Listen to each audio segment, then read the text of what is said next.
We need to redefine what offends our collective moral consciousness. All three of these organisations have, in some way, shape or form, caused division. Patrice Cullors, one of the founder members of Black Lives Matter, is displaying sociopathic tendencies. It's hard to take someone like Tommy Robinson seriously when he attempts to point out the criminal activities of others, when he himself has been convicted of mortgage fraud, assault and public order charge. Oh, hi! I didn't see you there. I wasn't expecting you at all, where I was just reading quotable Ustinov. You should try it. Welcome to the Dissonance Trap, where we will be discussing some topical, controversial, brain-bending, challenging subject matters that are designed to induce cognitive dissonance, aka emotional turmoil and eternal torture. This is an eternal torture, isn't it? Well, for your torturers today, myself, Gav and Josh, and we're going to facilitate this painful ride into the absurd. Today, we're going to be talking about real-world crimes, and we're going to be talking about the effects of late-stage capitalism on the collective consciousness and the morality of the reality in which we exist. Yeah, cool. Hi, Gav. How's it going, man? It's good, man. I'm struggling with my dissonance as always. Yeah. What have you got for me, mate? On our last podcast, we're talking about a lot of deep theories, weren't we? We're talking a lot about morality and about the collective consciousness of human society. Yeah. But what we didn't really get into were the sort of real world applications of that. So we're going to talk today about serial killers. We're going to talk about protests. We're going to talk about riots. Ooh. So I want to start really with serial killers. We'll start with something extreme and then we'll sort of work our way backwards, really. I want to talk about Ed Kemper, the co-ed killer. And Ed Kemper was a very interesting character, a massive sort of 6'8" large bloke. He lived with his mum somewhere in California, I believe, and she was quite a difficult woman to live with, and he was kind of left to his own devices for a bit, but his mother was always very strange towards him. She used to lock him in cold, rat-infested basement, essentially a form of isolationist torture, something he was conditioned, I think, early as a child, as far as I'm concerned. Because of some of this conditioning and because of some of the inbuilt traits in his genetics, he was obviously a sociopath from birth, I guess you could say, but that was encouraged by the conditioning that his mother laid on him. And he actually ended up killing his grandparents in what you could argue was almost a cry for help, a very extreme cry for help, I would say. But he murdered his grandmother because she reminded him of his mother. And one of the most interesting things I find about this was when his grandfather returned home, he killed his grandfather. And the reason he gave to the police, and by bearing in mind he was 14 years old at the time, the reason he gave it to the police was that he didn't want his grandfather to suffer having found his wife dead. Now, I think that just thinking of him, I mean that's interesting in itself there, which shows that he still has the ability to empathize with his grandfather, but because of this bizarre conditioning and his genetic and psychological reaction to this conditioning, that he ends up being simultaneously someone that's able to kill and also empathize with his own family, which I find incredibly interesting, if a little bit morbid. So Kemper was then institutionalized in a psychiatric institute, and he managed to convince the doctors in just 5 years that he was cured. So a very intelligent person. Again, there's traits of sociopathy there, being able to mimic human emotions and feelings. So perhaps we could argue that he was mimicking feelings to his grandfather. I'm not sure, never met him. Yeah. And essentially, he was released from the psychiatric ward. And then because of his conditioning and because of the way that his life had turned out, ended up becoming one of the most prolific serial killers in history. But we could also say that perhaps it was also his choice. And in fact, we could definitely say that it was his choice. And the policeman who interviewed Kemper, lots of policemen would interview him, and one of them said that he was almost convinced that Kemper didn't want to be the person that he had become, but couldn't do anything about it. And I would probably disagree with the police assessment there, as you would, I would imagine as well. But I do find that interesting that even the police, whose job is to maintain social order and whose job is to be a legitimate way of maintaining that social order, believed that Kemper didn't actually want to do these things. It just kind of happened because of the way in which he was brought up. And I think there's a lot of interesting points to dissect there. I mean, principally, I guess, is a question of free will, but also the police's reaction to his killings and the psychiatrist's reactions to this film, which I find curious. That after 5 years, they just let him go. I mean, what are your thoughts? Have you read much about Kemper? Yeah, a little bit. Well, As you know, I worked out of a probation office for about 4 years, and I've always been involved in supporting people who have just sort of got out of prison or on the verge of going to prison. And with Ed, what we're talking about is this antisocial personality disorder, which is tricky because it's historically something that's been very hard to treat. And there are these certain traits that correlate with Ed's behavior. For example, he didn't care about other people's distress, per se. He was sadomasochistic. I think he killed a cat and tortured it and beheaded it. He struggled to control his anger. I think that's pretty clear, or channel it into something less deviant. Anyway, he showed these signs of excessive criminality, was exploitative. He used his charisma to achieve these certain goals in regard to his fetishes, but curiously not a total narcissist, I'd say. I think that's what's one thing that's interesting about Ed. And by the way, I'm not diagnosing here, so don't take any of this as like medical diagnosis here, but he could at times show signs of what we'd call normal behavior. And he had quite a high IQ, I believe, and yet did poorly in school. Do you know? Yeah, and his IQ was very high, definitely. Yeah, so that makes sense. I think he got convicted of killing 7 or 8 people. There are claims of 10 victims, and I think he'd either shoot them, strangle, or stab them with a knife, and then decapitate them, basically. I remember something like he buried the heads in the garden and said it rather morbidly because he said his mother always liked it when people looked up at her, which was interesting. So the deterministic factors would include his mother, really, and they had this dysfunctional relationship, right? I think she used to tell him how she didn't love him and that no one would ever love him, especially women. You'll never be loved, Ed, that sort of thing. And then there were these factors involving his sister, I think, who was said to try and kill him a few times. So we're already getting this picture of why he particularly hated women and had this underlying misogynistic outlook. In terms of his grandparents' murders, yeah, that is interesting, isn't it? He killed his grandfather to save him the pain of seeing his wife dead. And there were these other times, I remember something similar. He kidnapped a female 20-ish year old hitchhiker, and I think he was grabbing her in the boot of the car, and he sort of brushed her thigh or something, and he said, "Oh, sorry about that. I didn't mean to," and then proceeded to stab her. So to us, this seems like totally bizarre, right? This almost polite attitude in a personal sense, and sort of one he maintained when he was convicted to the police who were interviewing him. You have this odd dynamic of this polite person coupled with this cold and calculated murdering that followed. And this shows this emotional detachment, I think, alongside this inclination that what he was doing was not actually personal. So his victims were like random, aside from them being women and his grandparents, they were a random and people he'd never met before. So to him, they were just in the wrong place at the wrong time, or the right place and the right time for his purposes. He'd probably see it. Although you did mention that he said he didn't want to do it. For him, in a Freudian sense, you could say it was this pure mass destruction.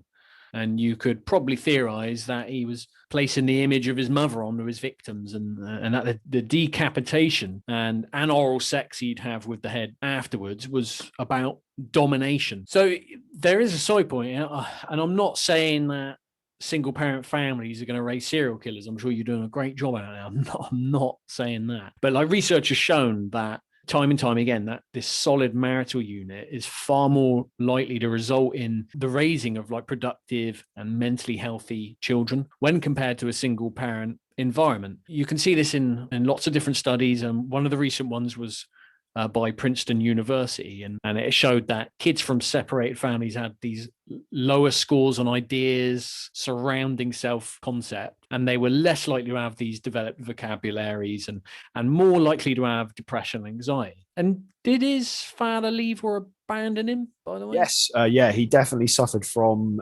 abandonment issues. Yeah, I could say, his lack of a decent male role model. And I know this is sort of remains a controversial issue due to this sort of quiet assassination of a traditional family unit. But of course, it contributed to this imbalance in the way he's brought up. Not just that, because it's not just because he was in a single parent family, because you couple that with his abusive mother and his gene pool, arguably, there will always be multiple factors as to why someone ends up like that. And we have this recipe for a perfect storm of deviant, mass destructive behavior. So now we look at the elements of free will here, because we've done the deterministic side, the environmentally deterministic notions of it.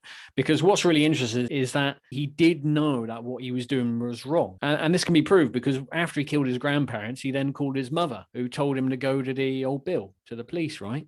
And then later on, after the bigger sprees, he then called the police and admitted to killing him, to killing these people. And they came and got him eventually. So he did use choice and showed signs of like premeditation of these murders because he carried the weapons with him. By the way, did he ever try committing suicide? I don't think so. He may have done, though. I'd have to do some more research there. I'm not sure that he did attempt suicide, but I could be wrong. Lots of what we would class as deviances, I guess. But again, that's more that our society has made those choices anyway to classify some of these as deviances. You could argue that some of the fetishes that 50 years ago were classed as deviances have now been completely normalized. And I think that's an interesting topic we can come back to later on. But anyway, carry on. Well, I was just going to say that the crimes he committed, we know and we feel they're wrong, which sort of ties in with our last podcast, which sort of aids the idea that there are absolutes and that his crimes were wrong, and that's an absolute. But what creates serial killers and psychopaths? Well, that's the really interesting thing, and you sort of alluded to it. There is a deterministic aspect to it.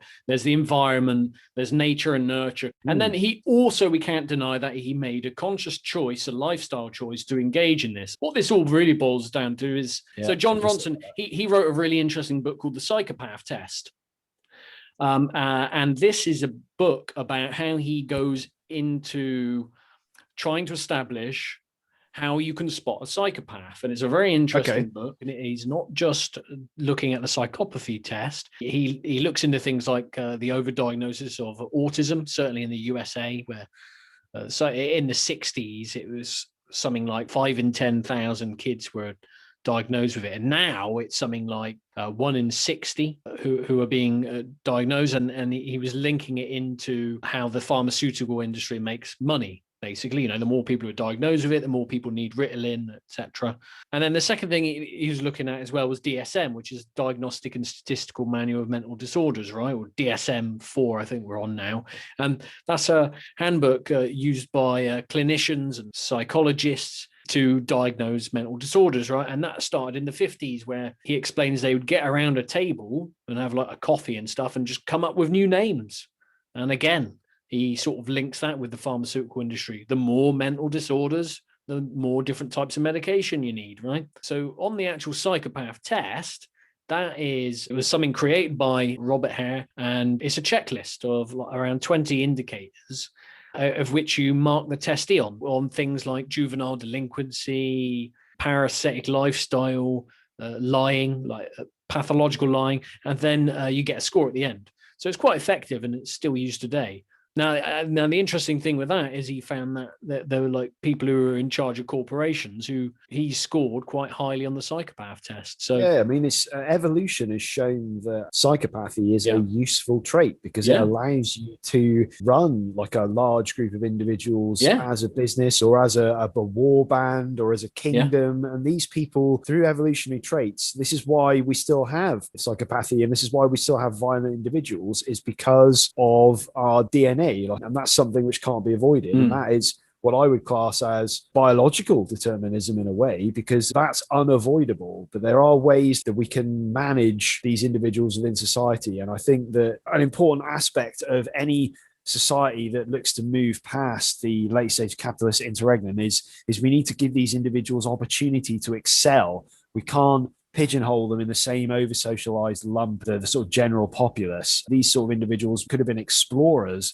in years gone past. There's a there's a brilliant passage from a sort of a right-wing trope that I always love to trot out. It goes, we are born too late to explore the world and too early to explore the stars. And I think that is kind of encapsulates what I'm trying to say here. There are some people who the 9 to 5 is never going to be enough for them, and they need that extra bit of stimulation. And I think we should use that, and we should give these people the opportunity to excel in dangerous environments like intersolar exploration, instead of giving them Barclays Bank to run, where admittedly they would excel in this environment of making money. But the problem is with that is it creates a feedback loop then where their success in big business, another good example of this is like Jacob Rees-Mogg, where his company essentially profits off the misery of the coronavirus. Yeah, instead of having these people and these companies, or having them run these companies that essentially ruin the planet Earth for the rest of us, we should be directing their endeavors somewhere what I would consider positive. I think this ties back to what we were chatting about in part 1 of our podcast, and what is a crime? What does society define as a crime? And because we don't define high-level financial corruption and profiteering as a crime in the same way that we define, say, murder, like Ed Kemper's murder. I mean, what's the difference from somebody polluting the environment and killing 100,000 people and Ed Kemper killing 7 people individually? Like, they're both making a choice to commit these morally reprehensible acts. Yeah. So I think that the problem we suffer from in our modern society is to do with this inability to accurately portray morally dubious acts as what they actually are. So we need to see corruption of modern day politicians as just as much of a crime as we see the murder of half a dozen people by a serial killer. Yeah. And we look at the Koch brothers, the amount of their toxic output is unbelievable. I read a report a few years ago which essentially blamed their combined paper mill and various other industries, as responsible for about 10% of the entire Western Hemisphere's polluting output. And that's just two individuals and their choices. The Koch brothers are in their 80s now. Yeah. They've lived a long life. They've taken what they need from our planet, and they're going to die essentially in a massive moral deficit, I would say. Yeah. Their companies have created their own moral deficit, which is beyond anything that any sort of individual in the normal sort of underclass of Western society would ever be able to achieve. We need to redefine what offends our collective moral consciousness. Yeah, I think you're right. Edmund Kemper, for example, going right back to what you first said, if you put him into a different environment and you gave him a different skill set, and if you took away a dysfunctional upbringing, then he could possibly go and run a business and do something else entirely and be very good at it. There's always the danger, though, with people who display psychopathic traits that without the right medication, it's just a matter of time. I think he was diagnosed as psychotic in his court hearing. Can't remember, you need to check that. But the second part to that is, you were saying, why is it okay and why does sort of society accept it, which it largely does, I'd say, that someone can pollute the sea and take millions in offshore tax accounts, but Edmund Kemper goes and kills 7 people and the world goes crazy. And yet there's, like you said, people making billions and indirectly affecting the lives of hundreds of thousands of people and the deaths of them, like through pollution, and that goes okay. And I think we could take that back to the ring of Gyges, where there's a veil of anonymity there. These big companies get to wear the ring that's provided to them by wealth. I think this actually leads really nicely into the other sort of main thrust of what I wanted to talk about in this podcast. I really wanted to talk about the sort of wide scale concepts of crime. We've talked briefly about how sort of late stage capitalist society doesn't view corporate crime in the same way that it views individual crime. And I think we can link all these ideas to some of the most recent generalized crime and resistance towards late stage capitalism. So there's 2 big protest movements I want to talk about today. So the first one is one that if you're quite young, you might not remember this because it's some time ago now, which is a 2008 Occupy protest. The other protest movement is the most recent one, which is the Black Lives Matter protests of 2020. I mean, I don't know if there's anything you wanted to add first before I lurch forward. Well, I would say that there are probably individuals at the top of these protests that display psychopathic traits. Yeah, now, that is a big claim. But it's true, isn't it? You look at Patrisse Cullors, one of the founder members of Black Lives Matter, and she took $7.5 million from multiple corporations to essentially promote net neutrality, which is what they use to manage their money-making schemes online. So she is displaying sociopathic tendencies there. She's claiming on one hand to support a wide-scale movement that rejects a lot of what they class as the social norms of what they say is a white supremacist culture. And yet at the same time, she is taking money from this culture to better her own position. I mean, if that's sociopathic behavior, isn't it? That's someone who has no morals. I'd say it's certainly dysfunctional. I mean, if we are to take a more sort of scientific baseline, then unless I sat down with her and we could run tests, which if you're listening, Patricia, then maybe. But, I'd say the big issue there for me is the contradiction of her claiming to be a self-proclaimed Marxist. She's in a dissonance trap all of her own there, isn't she? Yeah. I would say there will always be elements within a sort of protest movement of people who are just there because they want to feel part of something. They don't necessarily understand what it's about, but they will want to be there for the thrill of belonging to something and for the potential of some kind of violence and excitement to be put into their lives, which is otherwise fairly drab. Yeah, I mean, it's a way of committing crime, but in a way that seems morally okay. Yeah, see, that's interesting. So I'll tell you what, you've gone forward a little bit to where I was going to end up eventually. I suppose we could start there in a way. So you're suggesting that some people involved in protest go because it allows them to commit crimes under the sort of cover of a veneer of moral superiority. Is that what you're kind of suggesting? Absolutely, yeah. So Tommy Robinson is a prime example here. Freud would say that this is Tommy Robinson's shadow, or id, which is the unconscious aspect of his complex identity, his personalities. If he was to be psychoanalyzed, I'm sure they'd have a field day with it. A lack of a father figure, I'd say. I don't know for sure, to be honest. I'm just riffing off the top of my head. If we're looking at it in a Freudian unconsciousness point of view, then yeah, you'd say his shadow is what comes out and has created this ridiculous kind of movement, which is at the end of the day exploiting sort of working class people who just want something to blame their ills on. It's ridiculous because the people they're blaming, like immigrants, are ones who are going to be looking after them and probably have looked after them in hospitals and picked their food, etc. And so that's one sort of contradiction you can point out of how people use protest movements for other reasons that aren't really consistent with the ideals that they're claiming to be taking part in these movements for. Another example, Eric Clanton, who's a college professor at Berkeley in the US. Antifa is a perfect place for people to go around being violent. And there's a few examples of this. So they would accommodate his violent behavior of him going and attacking people with bike locks who he alleged were fascists, which is kind of ironic considering he probably hates himself, being that he's displaying these fascist tendencies. So again, like ridiculous, like he's using that organization to commit violence, as are many others. But it's very hard, isn't it? Because all of these things do ultimately cause division, and you get individuals within it who are probably psychopathic. Whether or not Antifa started off as a well-meaning organization, I doubt it. And it's the same for EDL. I doubt they ever started or intended starting off to be this peaceful movement. Probably the same with BLM as well. When you get movements like this, they quickly escalate and just merely start to become these conduits for criminal behavior. All three of these organizations have, in some way, shape, or form, caused division, which suits the agenda of certain people within it. And if these organizations allowed individuals to rally around their slogan and go to their protests and commit acts and carry on and don't really speak out against it, which I'd say all three of them are guilty of, then you have to question, well, is it really there for good intensive purposes? I'm not so sure. The jury's out for me, I'm afraid. I'm just going to look for a quote Sartre a second. So here we are. I was right in front of me. So when we talk about revolution, we want to talk about two separate ones. Inverted commas revolution. Yeah, well, let's call them protests, revolutions. Well, we can lump a lot of them into the street movements, let's call them. Yeah, we'll talk about street movement. Yeah. And Sartre believed that in order to liberate ourselves from the structural and personal violence of late-stage capitalism, he didn't say it explicitly, that's what he meant.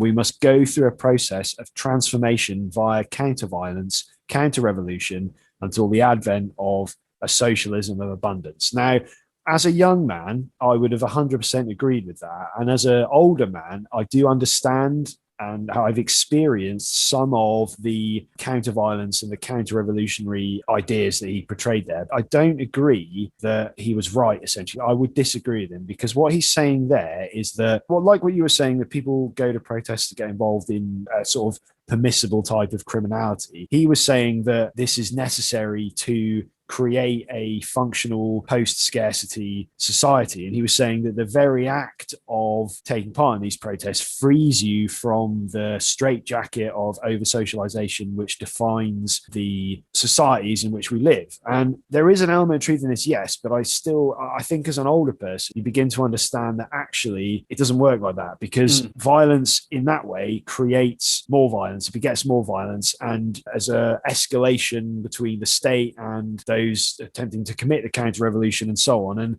you end up usually in a situation where, in a post-revolutionary society, where you end up with terror, don't you? We've definitely discussed these kind of concepts before. And I think this is important when we look at the two most recent modern incarnations of resistance and protest. So if we look at the 2008 Occupy movement and its rejection of some of the ideas of capitalism, it's difficult really because of the dissonance involved in our society that we didn't actually get to this point. I mean, so I guess it's important to say that with both these protest movements, we haven't actually got to the point where Sartre determined that we should do. So we haven't actually got through the process of transformation via counter-violence and counter-revolution. We're on the road, as Hayek said, the road to serfdom with these protests, but we're not quite there, which is a good thing, because we don't really want to be in the counter-violence of the counter-revolution, as Sartre said, because it will lead to chaos and tyranny. But we're also not quite there. So these are obviously very sort of theoretical concepts. Yeah, you're right, because, and you've only got to look at the Red Terror, or Krasny Terror in Russian, which is exactly what happened from 1917 onward, where the Bolsheviks enacted this counter-violence against potential political opponents during that particular time. And this is after they've ousted the Tsar. This alone, Red Terror, led to the deaths of 200,000 people. And that's not including the millions of people who went on to die in the Civil War and the famines and the gulags, all at the expense of this communist experiment. It arguably created worse conditions to be born in when compared to life under Nicholas II. Yeah, look at the Kronstadt Rebellion, isn't it? Where one group of revolutionaries decided that they didn't want to operate under the current system of revolution, and they were slaughtered by those that were currently in charge. So the Kronstadt Rebellion was arguably Trotsky's, actually he said in his last memoirs that it was his great regret, where in 1921, they were all for it. And Trotsky came along and said to these sailors, look, rebel, we're going to give you everything you want. And then, a year later, when the Soviet sailors were still destitute in poverty and nothing had happened apart from more death under the guise of glorious revolution, he came over and killed them. Yeah, it's mad, isn't it? How someone like Patrisse Cullors, the Black Lives Matter founder, could openly say, I am a trained Marxist, I am a committed Marxist, when those of us that actually understand the history of the Soviet Union and Marxism, or at least its application in reality. I think that's an important distinction. Yeah, the application of Marxism in reality is often filled with these incidents of extreme violence, because, as Kissinger said, like, the greater the revolutionary change, the greater the violence necessary to return society to order afterwards. I think this is important when we look at these protests. Now, the 2008 protests were interesting because we saw in it, or I remember seeing in it, elements of solidarity and like different types of communication. So they would have Soviets who would have big groups of people, and one person would say a sentence, and then half a dozen other people would say that sentence again, and passing it further back to another 20 people and so on. And that's how they would communicate. And I find these ideas really interesting. They're great as like an experimental system of the commune. However, these protests essentially came to nothing because of their idealistic organizational processes, and because of the fact that they are filled with dissonance in the way that they don't have a logical end game that is something realistic, an operating system, a realistic, different operating system to late stage capitalism. Essentially, they came to nothing, and the police and the state reasserted their control and made sure that there was law and order was restored. Now, I'm not saying that law and order being restored is a bad thing, but I think both sides in the 2008 protests were in the wrong. And there are incidences of severe police violence in this era as well. Does anyone remember the case of Ian Tomlinson, I think was his name? And he was beaten by a police officer. Did he die?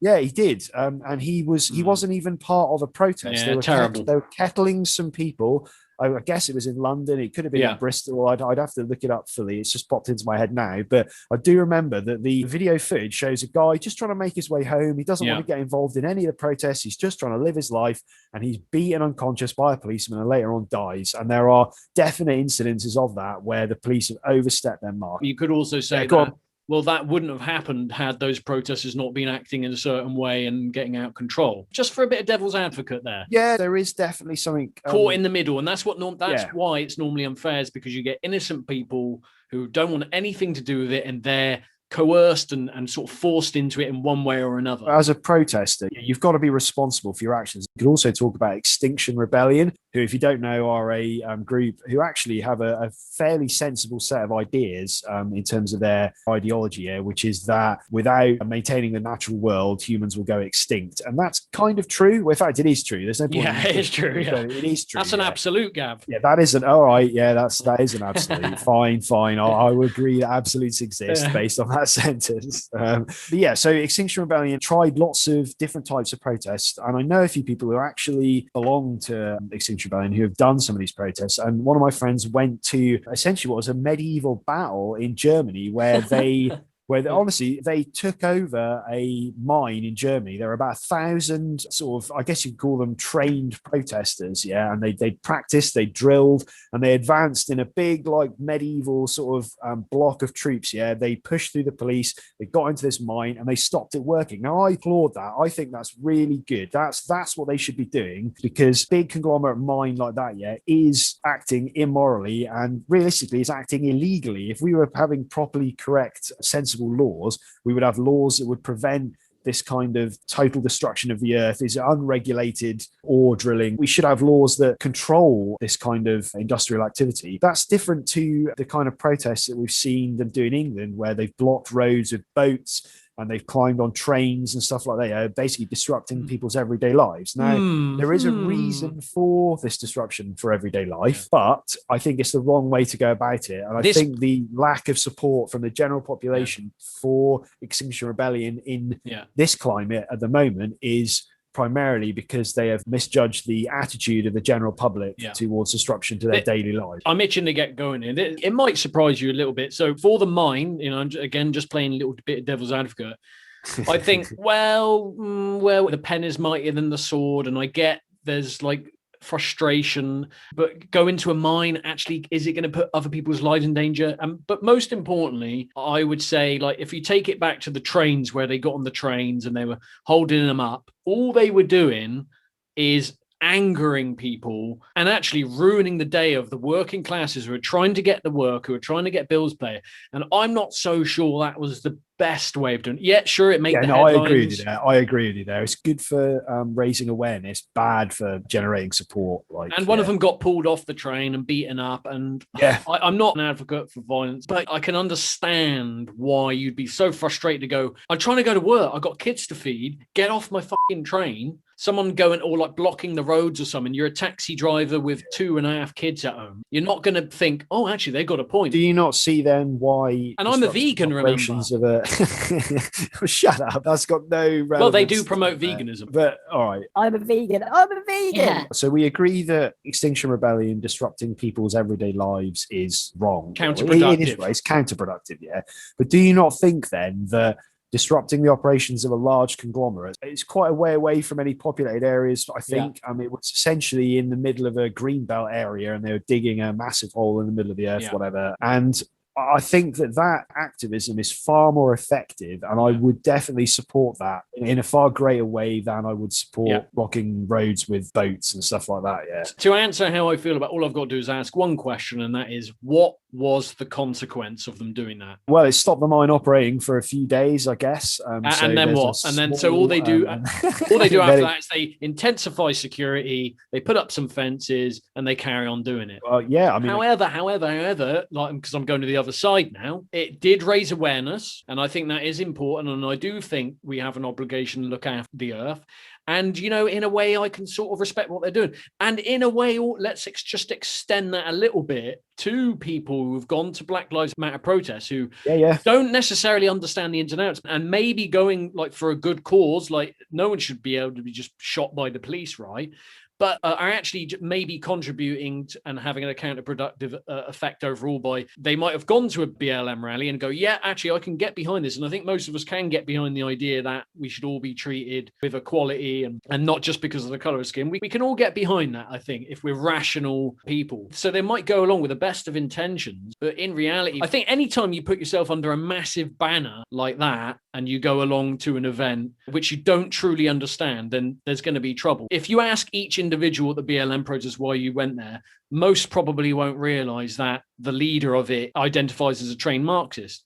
And I imagine if they did, they'd probably be less likely to back it. The message, I suppose, there is that if we do get involved with legal protests, which I think are fair enough, which are trying to be in the interests of the majority of people, well, if you believe in the majority of happiness of the people, which we spoke about before, then I think we have a responsibility to know who's in charge of it and if the organizers are responsible or not, and what is the actual realistic outcome you're aiming for there. Because going to a BLM protest and be like, we want total equality now. Well, sorry, that's impossible. Yeah, equality of outcome. Total equality? Yeah. It's not What's possible, that mean? Yeah, exactly, man. I have to agree with you. Equality of outcome isn't possible, is it? We're not all the same intelligence. We're not all the same physical build. So yeah, I definitely agree with you. Yeah, and from an Adlerian point of view, a lot of people who get swept up in these protests will be using them as a way of avoiding the responsibilities of their immediate life. So these big slogans such as full equality now or end human suffering, they're so arbitrary and impossible to achieve on like some kind of universal basis that they are only really distractions from the things we can all face and take immediate responsibility for in the now and the here and now. So for some people, it is a welcome distraction from consumerism and capitalism, which I kind of understand and get that. And it's like a free fundamental attribution error that they can use as a ticket and can be used to justify a struggle rather than, say, tidy their room. I know it's a Peterson trope, but the thought behind that is you tidy your room. Don't worry about the protests today. Get your own house in order. Focus on yourself. Get an education. Blah blah blah blah blah. And you're tidying your room. Then apply yourself to really change the world. So tidying the room, which is something that is more in their immediate control over that of, say, total worldwide equality, or even total equality within a city that they live in. So that's not to say that we shouldn't attempt to change the world for the better, and we should try and do that, but we should have clear, realistic goals coupled with effective ways of enacting this societal change that we're calling for, rather than these just very simple slogans that don't really mean anything when you scrutinize them. In a similar way, it's just as hard to take someone seriously like Lewis Hamilton when he's claiming that institutional racism exists, and yet he's managed to transcend this and now has a net worth of 280 million quid. He's the UK's richest sports person. It's the same, like it's hard to take someone like Tommy Robinson seriously when he attempts to point out the criminal activities of others, when he himself has been convicted of mortgage fraud, assault, and like public order charge for football violence. So again, that's not to say that there isn't racism or issues with the criminal justice system, because of course there are. In fact, there always will be. If you look at it from a global point of view, there will always be crime and there will always be racism.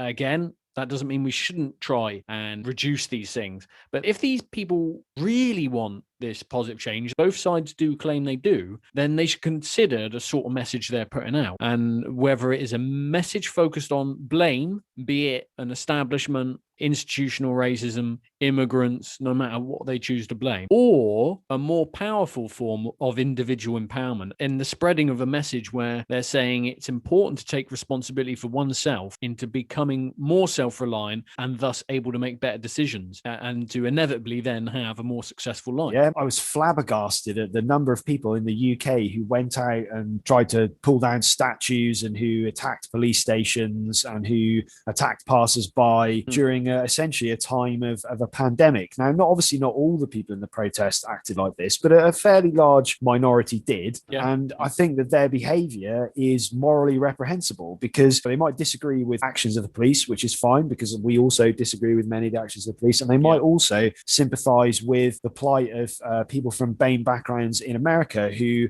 might feel they've been... Can't use BAME anymore. Okay, sorry. What do I have to use instead? People. people. Okay. We'll be put in the isolation bin. We'll be cancelled if we use that again. So people in the UK obviously sympathising with people in America who feel they've been unjustly treated. These sentiments are fine, but what are they doing in the middle of a pandemic, going and spreading disease? And I know that maybe the alternative to that is also just as bad, which is virtue signalling, changing the background on your Facebook page to that of a black square, and like Starbucks and like Nike, like Colin Kaepernick. Yeah, we're all in this together, when obviously they're not. They use slave labor to make their trainers. And they pay themselves billions of pounds in shareholder reparations. There are obviously difficulties there, and I know that one of our listeners, he'll probably know exactly what I'm talking about when I say this, almost certainly argue with me when he hears this, that according to me now there are no viable ways to protest. I'm not saying that at all. I'm just saying that at the moment it's an idiotic idea to spread disease in an environment where we still haven't all been vaccinated. It's about choosing the most rational way to voice your discontent. And I think what you said earlier about letters is actually quite good, because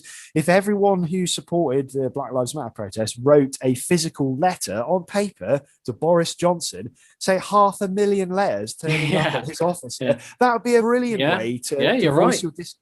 You can also see that it has to be judged by the consequences and stuff, and I understand that the event has to happen before you get a consequence, but what were the actual consequences of that? Well, they weren't happy with the outcome, because when the government did an independent report saying, well, actually the UK isn't institutionally racist, well, they said, well, we don't believe it. So it's like, well, what are you going to believe? In terms of the protests, I think what we get is an element of a group of people who want this collective efficacy, which is a phrase used within like social criminology to describe how a community can self-police and control others in the community. And this goes hand in hand with an anarchistic far-left, postmodernist held viewpoint of community self-defense. There's an element of this that kind of makes sense. However, this requires like people sharing solidarity within a tight-knit group. And it has been shown before that tight communities like that can have lower crime rates than those that use like traditional policing methods, where they don't have a physical police force. They just have this collective efficacy where community members police themselves. But this is only because these low crime stats that were found in these communities are really hard to gauge, since the community decides what deserves punishment and what does not. So you get these different communities. It's impossible. That's another absolute for you. You get these different communities which vary culturally, and they'll naturally have a varying set of rules. And research just showed that low crime figures were more related to whatever the community decided was more or less accepted form of crime. So you might have this group, BLM, they want to defund the police. So there's no police around at all, and they think the community can somehow govern themselves. Quite frankly, I think that's naive. Well, there's real world consequences that show that that's not possible, isn't it? Yeah. Like, I mean, statistically, police homicides in cities with large Black Lives Matter protests dropped, by about 20% during this period. So that equates to about 300 fewer police killings nationwide, if we took that to about a 5-year period. However, the murder rates in general rose by an average of 10%. So in that same 5-year period, that was an increase of between 1,000 and 6,000 additional homicides. So basically, the statistical correlation for that is that when the police feel they can't carry out their duties because of a fear of being essentially attacked by the general population, then murder rates increase. And it was the same in, was it Seattle, where they created a left-wing collective? What was it called? Chadistan. Chadistan. It doesn't really matter what the name of the enclave was here. Let's just call it the enclave here. But the point I was trying to make is that this area was essentially sealed off from the rest of the city by protesters. It was Chad, wasn't it? Was it Chad? Maybe. Autonomous zone. The Republic of Chad. That was it called. Something like that. So essentially, crime went up. Of course it did. It was sealed off by these protesters who proclaimed a republic in a traditional revolutionary style. The police didn't go in there because they didn't want to cause trouble, because they were afraid of being attacked by others. They were afraid of causing bad publicity. And they were also possibly concerned that they might end up killing people. Fair enough. I remember reading an article where the people in this enclave, they had a garden which they were growing food in, and overnight, because they thought everyone was on the same team, they hadn't guarded it or made any provisions to secure their food. And the homeless people, moved into this area because they knew there was no policing, and they stole all of the food from the garden and ate it themselves. And that, I think, is a perfect analogy of why these type of left-wing ideas completely stupid. As usual, we're back in the lands of rational centrism, where we actually need to look at the problems of policing in terms of training. We need to look at problems of policing in terms of funding. And we also need to look at it in terms of society's attitude towards the police. So in America and in this country as well, we've now got this cultural norm where it's fine to be basically spit on a police officer, to punch police in the face. Oh, they're only the police. They're not humans. And there is an element, there's an element of truth, obviously, in this, in the fact that the police are an instrument by which the government maintains law and order. However, in areas where the police aren't being incredibly violent, so if they're doing a traffic stop and they're saying, oh, we need to search your car, yeah? Now, surely the most sensible thing, especially in Britain, where most of our police isn't armed, isn't to lock your car and go, oh, I'm not letting you in, you're not seeing my ID, I'm going to stab you if you come in this car, which is obviously going to create an instant tension and probably cause the police to tase you or attack you because they fear for their own safety. Yeah, so just get out of the car and have a chat to a copper, yeah? I've been stopped numerous times by the police. Once I was actually doing something wrong and I was punished accordingly, and that's fair enough. The other times, I've just got out of my car and had a chat to them. I've been like, I'm just human beings at the end of the day. And it takes a few minutes out of your day. They check that you've got your insurances in order and then you move along. If you're not doing anything wrong, like smuggling Class A drugs, or you haven't got a machete under the seat of your car, you've got nothing to worry about. And this goes back to personal choice, doesn't it? If you've chosen to have a machete in your car, that's your own choice. And you should be prepared to accept the responsibility for punishment for carrying a violent weapon inside your vehicle. What if someone says to you, oh, yeah, but you would say that you're a white guy. Yeah, I would say that they don't know what they're talking about, because in America, police shootings, because of a lack of training, because of proliferation of guns, something we'll come back to again and again, and because of society's negative attitude towards law and order in certain aspects, because of the prison industrial complex in America, where carrying a small amount of marijuana equates to 20 years in prison, which I think is a ludicrous punishment for such a ridiculous, for a non-crime essentially. Or at least what I would class as a non-crime, So those people that would say to me, oh, I'm only saying this as I'm white. No, because in America, many more white people are actually killed by police violence than there are black people. It's just that so many people are killed by police violence in America that they cherry pick the narrative of the large companies who make their money off of selling this woke identitarian idea to the general population. They promote this idea that the police are intrinsically violent against only people from a black or other ethnic minority group. And that's not the case at all, man. I remember an incident of a white teenager in America who was literally mowed down by an aggressive armed cop in America for no reason other than he didn't get out of his car fast enough, or he didn't put his hands on the dash fast enough. So I would disagree there. And sorry to rant a little bit more though, because when I'm talking about aggressive police there, I'm also aware that because of what we've just literally discussed about police violence and about gun proliferation, there is an argument to be had, especially for the more conservative leaning society, which I kind of agree with, that until we get rid of, or we have better gun control laws, the arming of the police is going to be necessary, because I've seen countless videos of police officers who actually come under attack in America fairly frequently from both people of a white ethnic minority, a Mexican or a black minority, who are doing criminal acts, and because of the criminal justice system in America being so severe, and because of society being so morally ambiguous, is that they will fire first at the police officer to avoid potentially going to jail, or in their minds they'll avoid going to jail. And I think this is something we really need to look at, is without proper gun controls and without a system of restitution for crime in America, and to some degree in Britain, that is sensible and rational, is we're going to continue to see these problems, because there's no incentive for someone who's got a gram of weed in their pocket and a gun. They've made the wrong choice anyway to carry the gun, but when they're stopped by the police, there's absolutely no incentive for them to surrender, because they know they're going to jail for 20 years. So there are lots of conflicting arguments to be had here. So I've gone on a massive rant. Get it all out, mate. There's so many examples of good policing, man. It gets lost in the screaming like morass of narrative, doesn't it? I saw a video yesterday of, in America, these cops going to a party, and a Karen had basically complained that these Mexicans were having a party that was too loud. The police turned up, they were all white, they joined the party, wished them well, and left them to it. There's so many examples of good policing. There are. They have done studies where what they have done is they've sort of shut down a police department, then rehired and retrained them, like as a community officer, knock on the doors of the neighborhood, go and play a game of football in the street, go and get a little party going with that. And I think that is the way forward.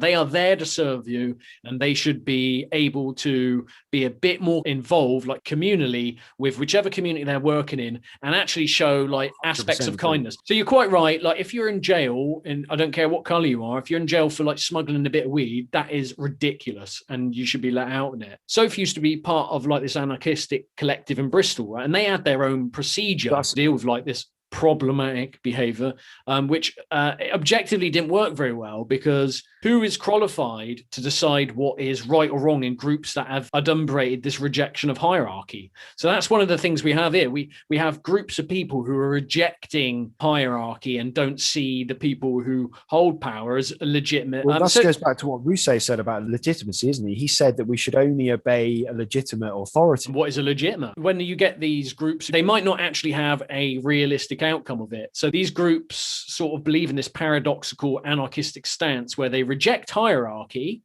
and yet they require it in order to make decisions within the community. So it's that point that just undermines. They're in the dissonance trap. Exactly. That undermines. That's how you can undermine anarchy quite simply. Because, for example, how can a doctor recommend and prescribe using their intellectual hierarchy and knowledge in a community that tries to reject the very notion? This has been proven in reality, hasn't it, with the communes of the 1970s, where they would often collapse into essentially a proto-tribalistic system where the strongest physical being would be in control through bullying because of a lack of hierarchical organization. And that goes back to Jordan Peterson's ideas about hierarchies, didn't he? Because he said that even in lobster societies, there is a lobster who is in charge, essentially. And I know that's a very crude analogy to transplant to humans, but it's the same. We are still a biological being, and therefore we do need some sort of hierarchy in order to make our society function. Well, interestingly, there's an anarchist bookshop, and I have read some, and some of the anarchists only believe that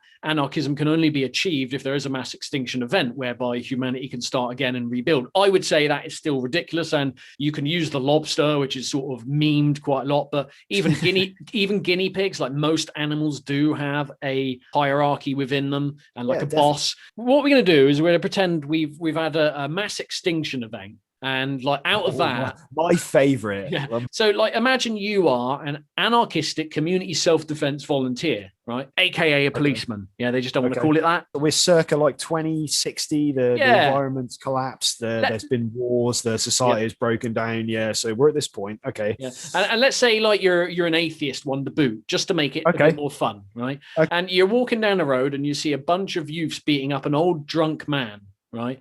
And he's not in a good way. You intervene, and you have to explain your reasoning for doing so, being as you are a volunteer anarchistic people's policeman in a new world that attempts to reject this hierarchy while promulgating law. Wow. Right? Yeah, here we go. I'll be beating up the old man. Take out your piece of poo. Hey, whoa, what's going on here? Just leave the guy alone, man. He's not causing you any trouble. Like, why are you railing on this guy, man? I want to take out my inferiority on someone else. Why don't you go and hunt the mutos in the forbidden zone? Like, leave this guy alone, man. All he wants to do is drink his beer. He's not harming anyone. I'll tell you what. Why don't we go and we'll go and get a gun from the stores and we'll go muto hunting. Let's take a positive attitude towards your inferiority here. I'll train you to be a better person. Oh, I mean, what is better? What does better person mean? I mean, well, when the old world was around, a better person meant having lots of money and driving a car. But now we're all living in the anarchist utopia. A better world means having increased skills and being able to help your community. So let's go and hunt one of those mutos. We'll learn to skin it. We'll get all the meat off. That sounds horrible, though. Why does it sound horrible? Because you're going out and attacking like another being. You've just been attacking a drunk being, so you're arguing from a position of weakness there. If you don't come with me, what are you going to do? I'm going to kill you for breaking the laws of the anarchist commune. Hang on a minute, but what gives you the right to police me? You're being like the old police. Yeah, I am. Why'd you kill him? Well, I've killed you now. I've had enough of your argument. And there's another kid there. Hang on a minute. You just killed my mate, but aren't you an atheist? Well, that makes no difference as to whether or not I've chosen to kill someone breaking the law. Why does that matter? So you do agree that there's no purpose, no evil, no good, nothing but blind, pitiless indifference? Well, yes. I mean, look at the world around us, man. So then why are you stopping me from beating up this man? Because the laws of our society state that you're not allowed to attack other people without a good reason. So unless you can provide me with a good reason for attacking this man, then you're breaking the law. What is a good reason for attacking this man? Good reason? If he steals from you, there you go. He stole from me. Stole something. Well, all right then. I apologise. I'm sorry I shot your friend.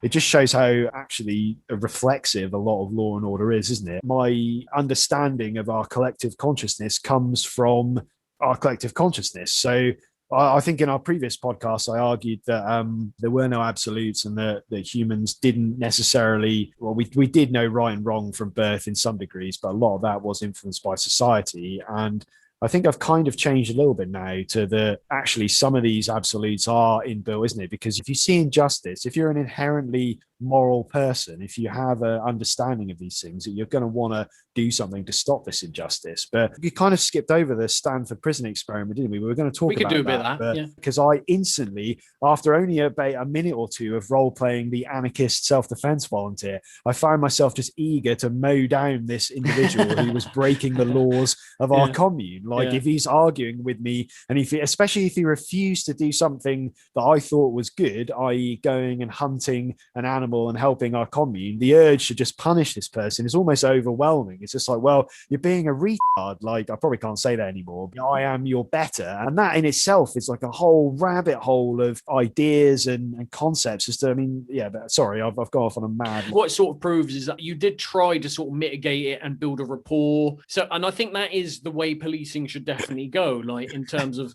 being more community led. But you can see that policing in our reality right now, it doesn't treat criminals from a stance of determinism. It punishes them regardless. It doesn't matter what excuse you give them. It does come from like a more free will perspective. That's how you're treated in the court. And you could say that moral guidance is one of the good things that religion has kind of cemented us in a way, not totally. And it is guided by this utilitarianism, but from the middle and the upper classes. Well, the Stanford prison experiment was conducted by Professor Zombardo, I think in California, somewhere like that. And what he did is he invited lots of students to come to the university and partake in this experiment. He didn't tell them everything about it, and that's where ethics have actually developed in how we experiment to this day. But he separated them into prisoners and prison guards, and he wanted to observe how power can corrupt normal people. And so he had 5 prison guards, and the rest were all students. And it was meant to run for 9 days, but it finished early, didn't it? Because one of the reasons it finished early was because the guards were meting out severe beatings to the people.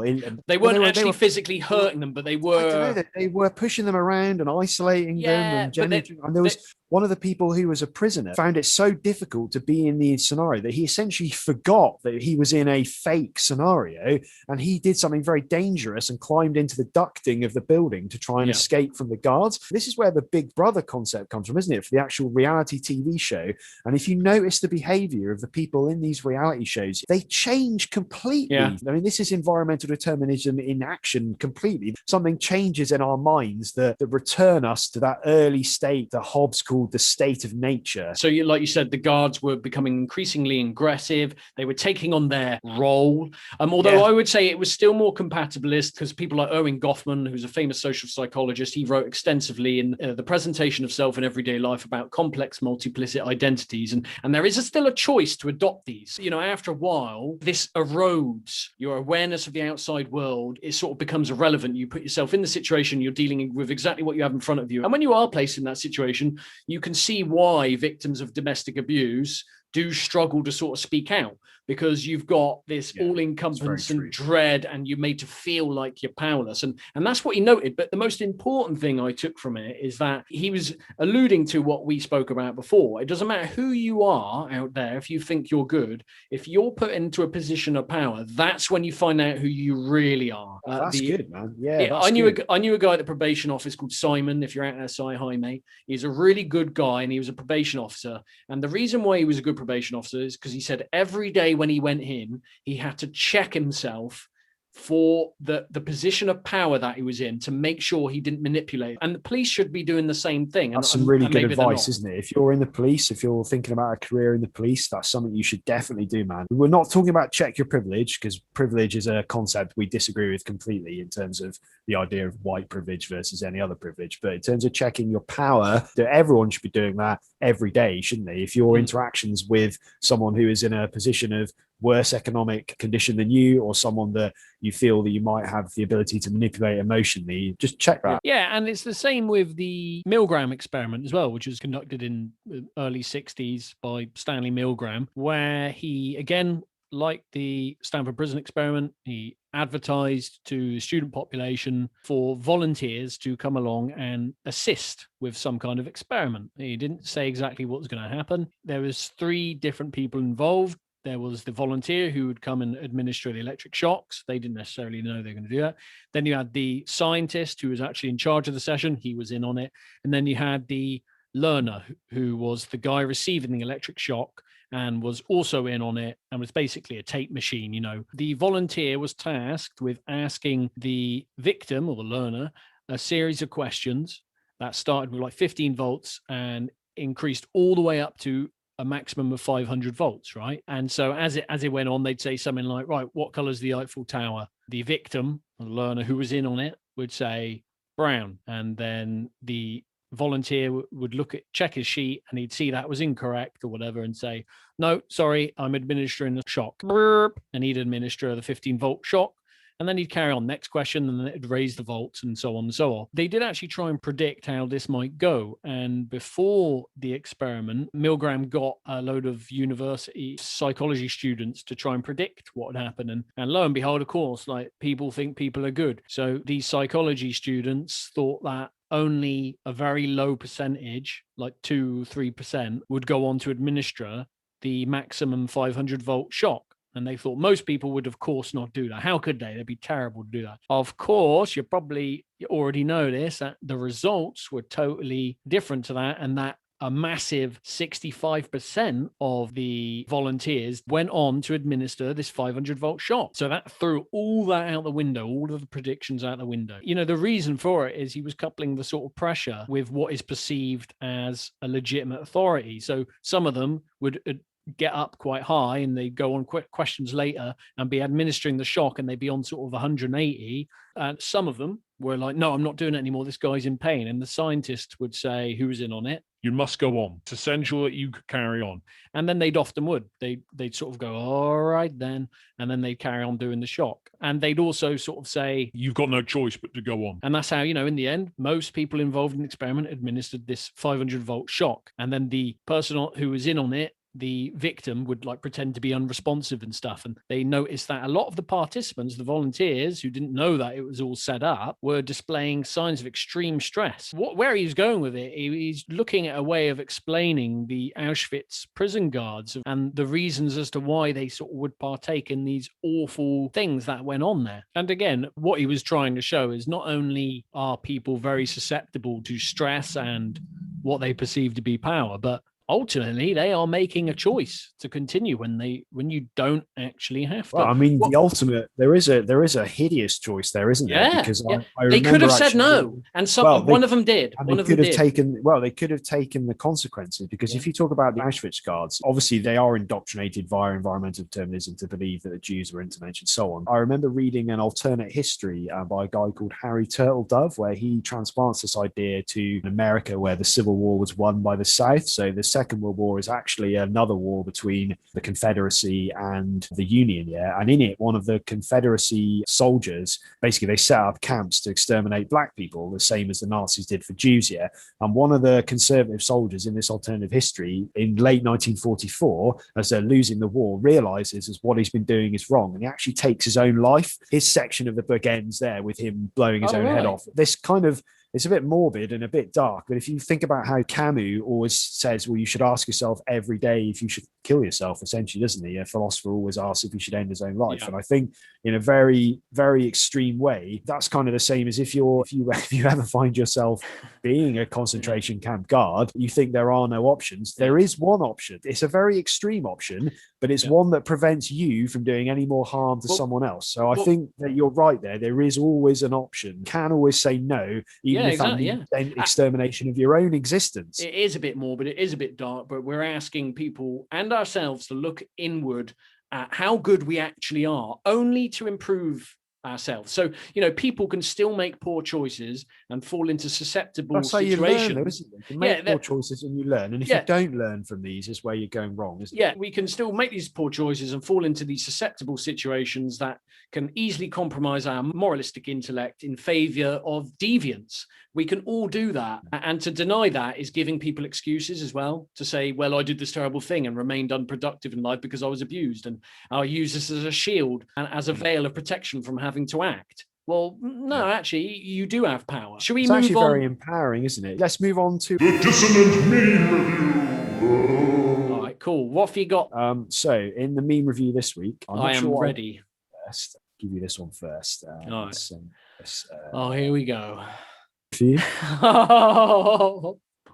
Oh, yes. You can see it on the screen.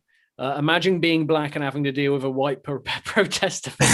Look at his face, man. I've got so much respect for that guy, because he's literally a white woman is telling him that he's racist, and he's just like, unbelievable. Like, nothing. Unbelievable dissidence. Actually, you said white privilege doesn't exist, but yeah, it does for these people who are at Black Lives Matter protests. Yeah, it is a massive disconnect of dissonance, where this woman is denying this man's right to self-determination and the right to a career that he has chosen and arguably worked extremely hard for, and probably joined the police to be a good policeman. And not only that, there's a massive amount of black policemen out there who are doing a great job. How dare someone come up to them and call them Uncle Toms? I've seen that, where protesters and people have said, well, that person's not black. How dare they say something like that? Yeah, it's nuts, isn't it? Like, how has our society got to this point? Double think. Yeah, it's true. And on this picture, I am firmly on the side of that policeman. I'd gladly link arms with him there and say, I'm sorry, you have to. Sorry, you've got to leave the roadway. People have to get to work. The me of old, would have sided with the protesters. The older me now, the one that understands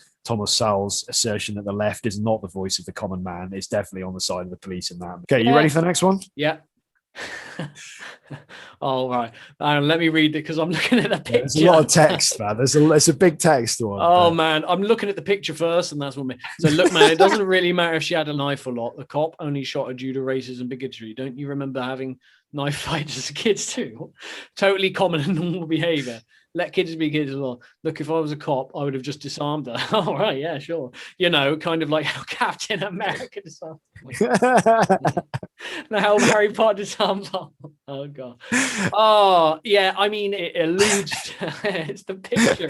This is one of my favourite memes in the last few years, man. It's true, isn't it? I hear this all the time. Literally, I would have disarmed her using a kung fu chop. I would have shot her in the leg. Like, no, you fucking wouldn't. Stop chatting shit. And this is actually relative to a specific video from the last few weeks, actually. It's an incident where a 16-year-old girl was shot 4 times by a police officer. The police officer was white, the girl was black, but in the video, the girl is attempting to stab 2 other individuals, so not holding a knife and going to drop it, not picking up a knife from the floor, not lying on the ground she is attempting, in the presence of the police, to stab 2 other people to death in the middle of a street in the middle of the day.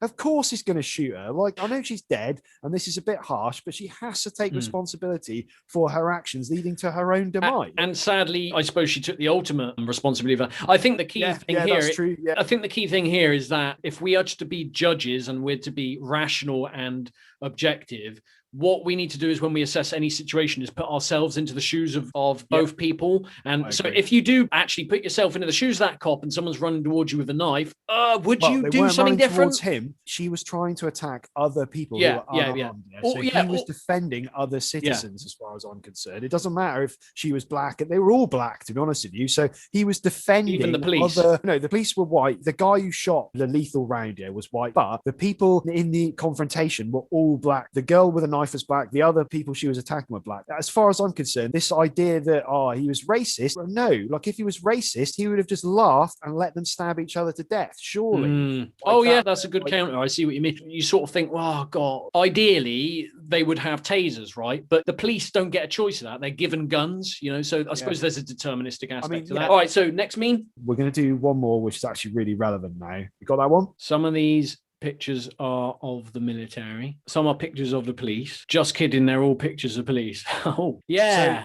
Yeah, man, the militarization of this is something we haven't really discussed a lot, have we? But the thing I could literally sum this meme up with is I support the demilitarization of the police. I do not support the defunding of the police. And this is an issue for the military-industrial complex in America, isn't it, man? Because all the weapons from Afghanistan from the last 20 years of the war on terror are now being put cheaply into the hands of the police. And I have argued, I think, in a book that I've been working on the last year or so, the reason for this is because the elites know that the system of late-stage capitalism they control is slowly coming apart at the seams. And in order to maintain law and order in a society that's filled with guns and poverty, they're going to have to arm the police like they do the army. And this is what leads to increased amounts of killing of civilians by the police. Yeah, I'd agree that there should be a demilitarization of the police. But one reason why it is that way, I'd say, is because of the Second Amendment, where you have a constitution that essentially allows militias to run around if they like. So it's understandable that they want a militarized police force to deal with that if it became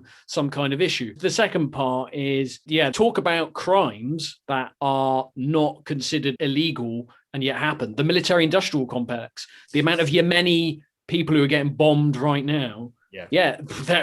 Dissonance. If it's Biden dropping the bombs, it's all right. As long as it's not Trump. It doesn't matter. And when Obama did it, it was fine. Biden drops nice bombs. You have to discuss these things. I think that's something we've learned, isn't it, through our interactions and probably through this podcast, actually. The more you sit down and discuss things with people who aren't ideologically aligned fully to your views, is the more that you coalesce these views into something that actually makes sense. We could go back to Adorno quickly. That's arguably why there are so many distractions to stop us from actually having these meaningful conversations and trying to actually sit down with someone we have opposing views with, because we don't agree on a lot of stuff.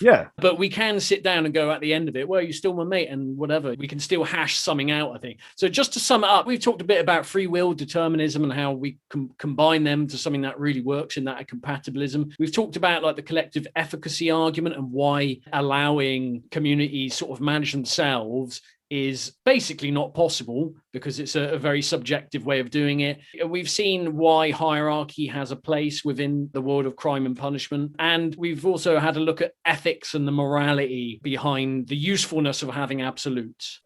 Thanks for listening today, guys. And we'll be back in a couple of weeks with another topic that will salivate your brain cells. Or really punish you. But if you've got any thoughts, if you see Gav or me or want to put it in the comments, do it. We want to hear it. Even if you hate it, if you think it's just pontificating. Especially if you hate it. We want to try and interact with people who don't agree with us so we can coalesce onto a view that we can all agree on. And if you don't like it, please give a sort of in-depth reason as to why, not just I don't like it. Because it gives me dissonance. Well, yeah, good. Nice, man. Right, it's me signing off. See you later, guys. Cheerio for now. Bye.